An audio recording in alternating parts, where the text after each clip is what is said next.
Pakiramdam ko may gusto ka sa akin. Mali ka ng pakiramdam. Baka nakalimutan mo. May Cesar na ako. Hindi mo sasayangin ang panahon mo rito kung mahal mo pa rin si Cesar. Wala ka nang gusto sa kanya, kaya ka sumama dito. Paano si Erlinda?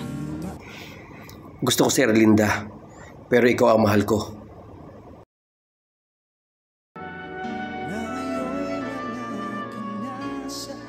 Kakambalan natin ang panganib.